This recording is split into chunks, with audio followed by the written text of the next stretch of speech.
বহুত দিনৰ মূৰত আজি আমাৰ ঘৰত নাম পতা হৈছে আৰু এইফালে ভকত আহিছে, চৰণ ধুৱাই দিয়া হৈছে আৰু আমাৰ ল'ৰাটোৱে চাই আছে চৰণ ধোৱা আৰু গৰুজনীও চাইছে ধুনীয়াকৈ কি কৰিছে বুলিব। আৰু আইহঁত আগতীয়াকৈ আহিলে যিহেতু তেখেতলোকক চাহ দিয়া হৈছে, পায়স দিয়া হৈছে আৰু বুনিয়া দিয়া হৈছে।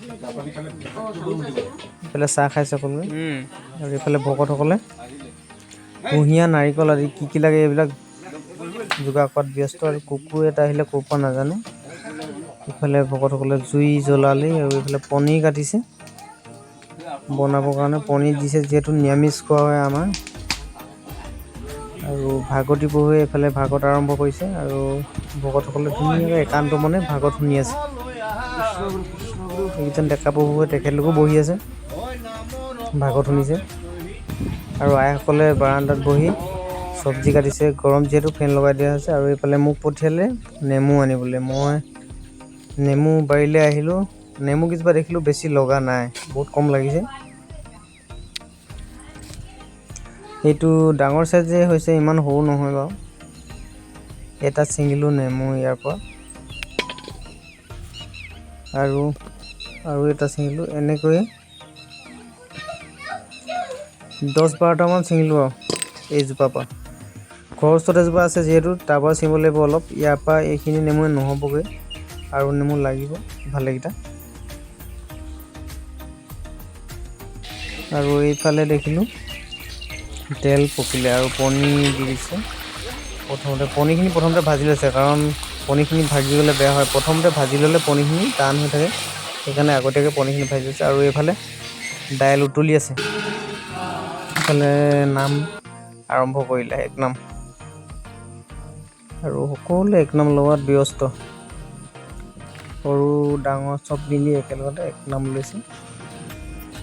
আৰু এইফালে সৰু পোৱালি এটা কি ধুনীয়াকৈ বহি একনাম লৈছে চাওকচোন। এইটো দতীয়া কলত বহি একনাম লৈ আছে।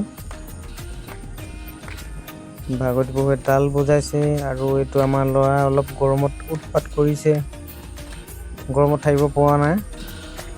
একনাম লৈ প্ৰায় শেষ হ'ল আৰু এইফালে প্ৰসাদ বিতৰা আৰম্ভ কৰি দিলে। আমি সকলোৱে প্ৰসাদ খালোঁ। প্ৰসাদ খাই উঠি এইটো সিদ্ধ খাবও হ'ল। সিদ্ধ মানে ভাত খাব হৈছে, আপোনালোকে কি বুলি কয় নাজানো। এইটো ভাত বাঢ়ি দিলে সকলোকে। ভাত বাঢ়োতে মুখখন বান্ধি লয়, কি কাৰণে বিশেষ কোনোবাই জানে যদি জনাবচোন। সম্পূৰ্ণভাৱে ঢাকি লয় মুখখন। আৰু এইদৰে সকলোৱে খোৱা বোৱা কৰিলে। এই ধৰণে গোটেইখনে খালে আৰু এইফালে খালে সকলো। আৰু মই ওলালোঁ দোকানলৈ সকলোকে বিদায় দি। যিহেতু বহুত গৰম, বেটেৰীখন ল'লোঁ।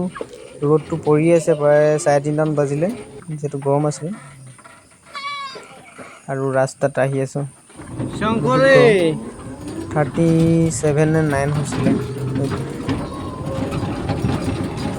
ৰাস্তাত আহি আছোঁ। মোৰ আগে আগে এইটো ভাইটি গৈ আছে দোকানলৈ। চাইকেল লৈ আহিছে সি, মই বেটেৰী লৈ আহিছোঁ। বেটেৰী চলাই আহি আছোঁ আৰু পাছত আহি আছে আমাৰ কচু বাই। তাক দেখুৱাম বাৰু অলপ পাছত।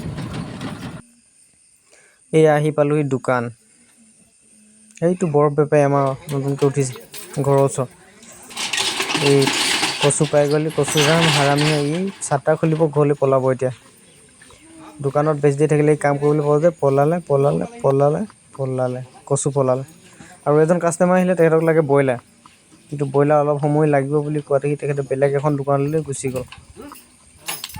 আৰু ভাইটিয়ে ইখন চাটাৰ খোলাত ব্যস্ত হ'ল। এইখন চাটাৰ লককেইটা খুলিলে আৰু এতিয়ালৈকে কাষ্টমাৰ নাই যিহেতু বাহিৰতে বহি আছে। আৰু প্ৰায় গধূলি হ'ল। গধূলি কাষ্টমাৰ এটা দুটাকৈ আহিব ধৰিলে। শংকৰ ভাই এইফালে আমাৰ মাংস কটাত ব্যস্ত হৈ গ'ল। বহুত ধুনীয়া মাংস কাটিছিলে। ব্ৰইলাৰ কাটে, মাছ কাটে, কাক মাছ মাংস লাগে তেওঁ সকলোকে দি আছে। আৰু ভিতৰত যিহেতু মই বাহিৰলৈ ওলাই আহিলোঁ, ভিতৰত সোমাবলৈ বহুত দিগদাৰ হৈছে, গৰম হৈ আছে। আৰু লাষ্টত এজন অন্ধ মানুহ আহিলে, এইজন